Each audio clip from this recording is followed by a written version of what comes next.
Ya, selamat siang semuanya, selamat malam, selamat pagi, tergantung jam berapa kalian menonton video ini.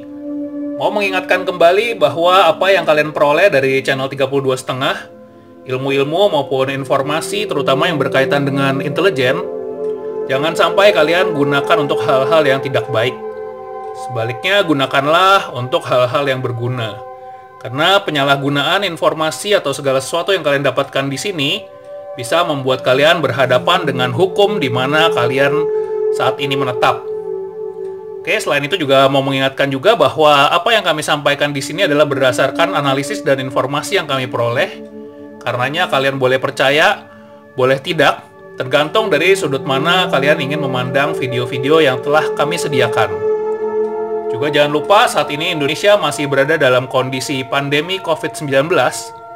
Karenanya tetap stay home kalau bisa, dan stay safe, serta stay healthy, berolahraga, dan menjaga kesehatan mental juga. Karena kesehatan mental tidak kalah penting daripada kesehatan fisik.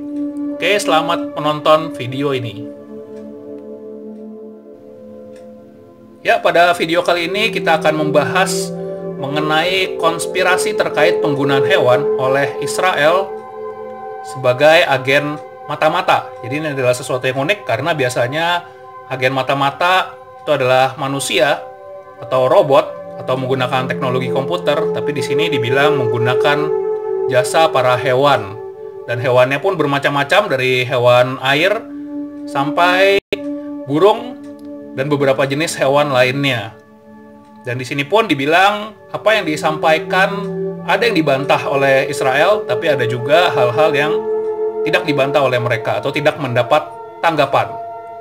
Oke, jangan lupa di like, di subscribe, dan di komen pada video ini sebelum kalian melanjutkan untuk menyaksikannya ya.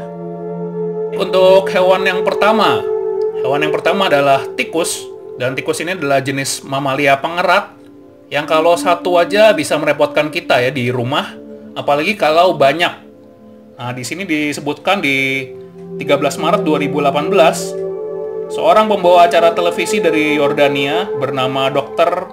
Bakar Al-Abadi, dia mengatakan bahwa Israel menggunakan senjata tikus untuk menghancurkan Timur Tengah.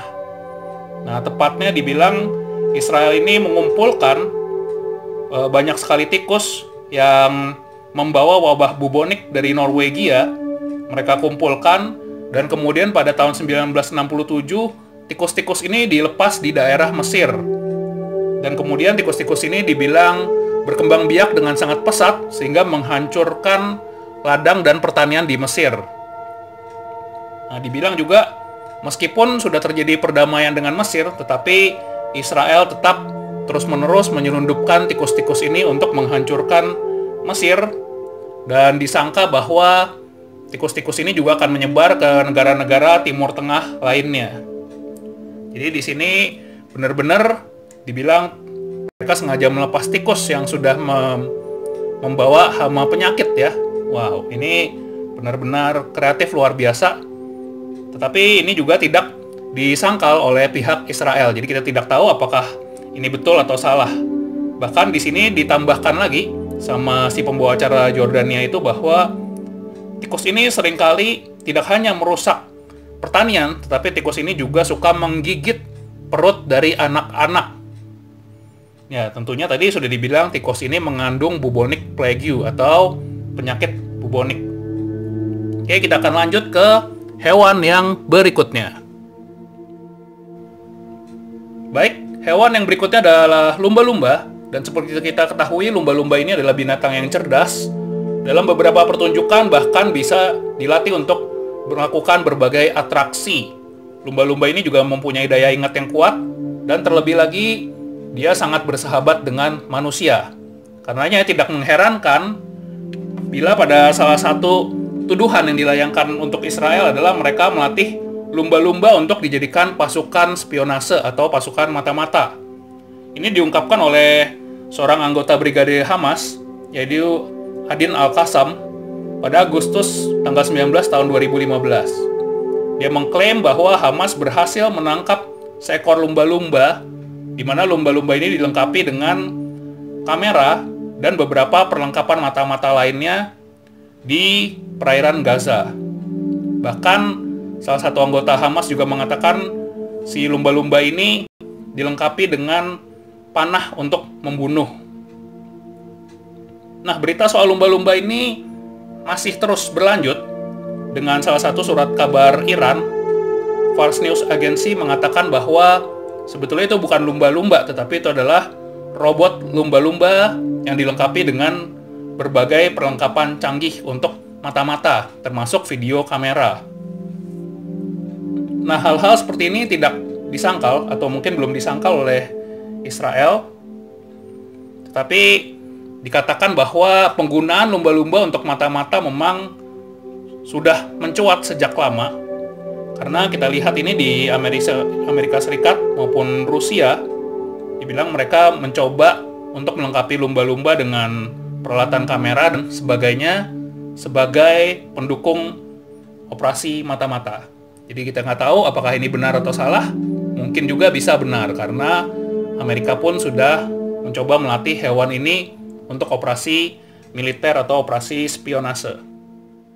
Kalau tadi kita sudah membahas mengenai hewan lumba-lumba, kali ini kita juga akan membahas mengenai hewan ikan. Tapi ingat ya, lumba-lumba itu mamalia, dia bukan dari jenis ikan atau pisces kalau nggak salah ya. Dan ini adalah ikan hiu. Nah, ikan hiu ini menjadi populer di Desember 2010 karena hiu-hiu ini melakukan serangan di daerah selatan Sinai, di perairan selatan Sinai, di sebuah resort yang cukup terkenal di situ, yaitu Sharm el-Sheikh di Mesir. Jadi daerah Mesir ini terjadi serangan hiu yang menyebabkan beberapa orang terluka, bahkan ada satu orang yang tewas. Dan serangan ini menjadi sangat heboh karena dianggap hiu-hiu ini adalah hiu yang dikirim oleh Israel. Dan di sini dibilang salah satu penyelam bahkan menemukan salah satu hiu ini dipasangin GPS tracking device. Jadi dibilang, wah, serangan hiu ini barangkali adalah hiu-hiu kiriman dari Israel. Nah, berita ini menjadi besar karena Muhammad Abdul Fadil Sosa, dia itu gubernur dari Sinai Selatan, dia mengatakan bahwa kemungkinan Mossad atau agen rahasia Israel ini menggunakan hiu itu bisa saja terjadi. Tapi memang harus dikonfirmasi lagi. Dia mengatakan seperti itu. Nah, kali ini kalau tadi itu tidak ada respon dari Israel, kali ini Kementerian Luar Negeri Israel memberikan respon bahwa Sosa itu kemungkinan kebanyakan nonton film Jaws. Jadi dibilang seperti itu. Nah, setelah pernyataan dari Kementerian Luar Negeri Israel, si Gubernur Sosa ini akhirnya dia bilang tidak ada hubungannya antara Israel dan serangan hiu. Jadi nggak tahu ya apakah ini ada tekanan atau apa sehingga si Sosa ini mengubah pernyataannya. Dan hal ini masih ditambahkan lagi, seorang peneliti dari Kairo, di American University in Cairo, dia bilang bahwa kemungkinan Israel menggunakan hiu itu sangat kecil, karena saat ini Israel tidak akan membuang-buang waktu untuk melatih hiu untuk menyerang Mesir, karena tidak ada kepentingan apa-apa. Lagi pula Israel di saat itu sedang menghadapi berbagai bahaya yang lebih besar di negaranya. Baik, untuk hewan yang berikutnya adalah berbagai jenis burung. Nah, seperti kita ketahui, burung ini juga sesuatu yang efektif ya dalam hal spionase, karena di zaman dulu burung sering digunakan untuk mengirim pesan, yaitu burung merpati. Tapi di sini yang disebutkan bukan burung merpati, tetapi burung-burung yang lain. Salah satunya yang menghebohkan adalah burung jenis Griffon vultur. Ini burung yang dibilang burung pemakan bangkai. Nah, burung-burung ini dibilang sangat menghebohkan karena seringkali ditemukan burung dengan GPS dan teks.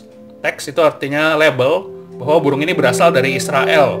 Dan seringkali burung ini ditangkap di beberapa negara karena disangka mereka adalah mata-mata dari Israel. Nah, ini mendapatkan tanggapan dari seorang peneliti, Ohad Hasove.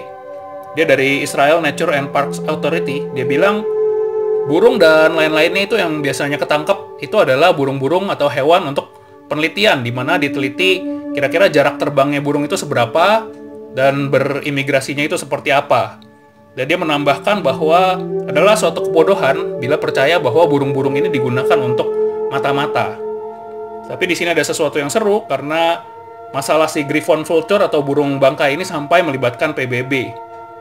Jadi dikatakan bahwa di tahun 2016 seekor Griffon vulture itu dia terbang dari Israel dan ditangkap di sebuah desa di daerah Libanon, di desa Beit Jebel. Karena mereka curiga si burung yang terbang sekitar 4 km ini sudah melewati perbatasan antara Israel dan Libanon, dan kemudian burung ini ditangkap oleh orang-orang Libanon ini dan kemudian diteliti apakah burung ini mengandung peralatan spionase atau tidak, apakah ada kamera atau listening device dari burung ini atau tidak. Dan kemudian hal ini menjadi lebih repot lagi karena setelah itu dianggap tidak ditemukan apa-apa, dan ofisial dari Libanon ini mereka mengirimkan kembali burung ini ke Israel. Tapi pengirimannya pun cukup unik karena melibatkan pasukan perdamaian PBB. Jadi hanya untuk mengirim kembali burung aja sampai melibatkan pasukan perdamaian PBB. Memang Israel dan negara-negara lain ini hubungannya sangat ribet ya kelihatannya ya. Baik, untuk negara berikutnya ini adalah negara Iran. Kenapa kita mulai dari negaranya dulu? Karena negaranya ini sering bertikai dengan negara-negara barat, juga dengan tetangga-tetangganya. Karena apa? Karena Iran ini disangka memiliki senjata nuklir. Jadi ini masih dugaan ya. Walaupun Iran itu selalu menyangkal kepemilikan senjata nuklir mereka. Nah, salah satu penasehat militer Iran bernama Hasan Firozabadi, dia adalah penasehat militer yang bekerja di bawah pemimpin Ali Khamenei. Dia mengatakan bahwa Israel ini mengirimkan sejenis bunglon dan kadal yang kulitnya bisa mendeteksi keberadaan nuklir. Jadi dia bilang saking penasarannya mungkin Israel mengirimkan hewan-hewan itu untuk dilihat nanti reaksi kulitnya. Dari situ bisa diketahui kira-kira Iran ini menumpuk nuklir itu di mana atau menumpuk uranium itu di mana. Nah, Israel sendiri menganggap pernyataan itu hanya jokes atau hanya lelucon saja, dan mereka tuliskan itu di salah satu harian mereka. Nah, tentu kita nggak tahu ya, apakah betul si kadal dan bunglon itu bisa mendeteksi nuklir atau tidak. Kalau sampai bisa, ini sesuatu hal yang menarik sekali ya. Oke, jangan lupa di like, di subscribe, dan di komen juga, karena kita akan ke pembahasan berikutnya. Ya, pembahasan mengenai penggunaan hewan oleh Israel untuk memata-matai atau beroperasi spionase di negara-negara lain memang sangat menarik. Karena ada yang dibantah dan ada yang tidak. Dan yang membantah pun para peneliti beranggapan bahwa itu hanyalah peralatan-peralatan untuk deteksi hewan-hewan itu beremigrasinya bagaimana, mereka keliling di dunia itu seperti apa. Tapi kan kita juga tidak tahu ya, dengan hal-hal seperti itu apakah ini bisa digunakan untuk merekam wilayah tertentu, atau bahkan dipasangi kamera untuk memotret dan sebagainya, kita tidak pernah tahu. Nah, di sini yang menjadi unik adalah pada rahasia New World Order ini seringkali kita tertawa atau meremehkan hal-hal sepele seperti ini. Padahal justru hal-hal yang sepele atau terlihat lucu itu justru bisa berbahaya. Karena kalau boleh berbagi, kita itu jatuh bukan karena batu-batu yang besar, tetapi kita seringkali jatuh karena terpeleset kerikil. Karenanya kalau tadi kita lihat kayaknya lebay banget atau berlebihan sekali, sampai tadi ada burung mata-mata itu dikembalikan melalui pasukan PBB, kemudian juga ada ikan-ikan yang disangka dikirim untuk membunuh orang-orang Mesir, bahkan tikus untuk menghancurkan ladang, itu seperti sebuah jokes atau lawakan, tetapi kita nggak pernah tahu apakah strategi-strategi aneh ini sebenarnya betul-betul diterapkan untuk melawan musuh-musuh dari negara Israel itu. Nah, sekali lagi terkait rahasia New World Order, juga kita tetap waspada, karena saat ini banyak sekali hal-hal yang kita anggap konyol, mungkin film kartun, mungkin budaya tertentu, yang kita anggap itu nggak ada apa-apanya. Padahal sebetulnya mungkin ada nilai-nilai dari tatanan dunia baru yang diselipkan di sana. Kita mungkin nggak bersikap lebay atau kita tidak bersikap teliti, tapi jangan sampai nanti terlambat ketika kita sudah menyadari atau terjerumus di dalamnya. Baik, sampai di sini saja video kali ini. Jangan lupa di like, di subscribe, dan ditonton juga video-video kami yang lainnya. Terima kasih.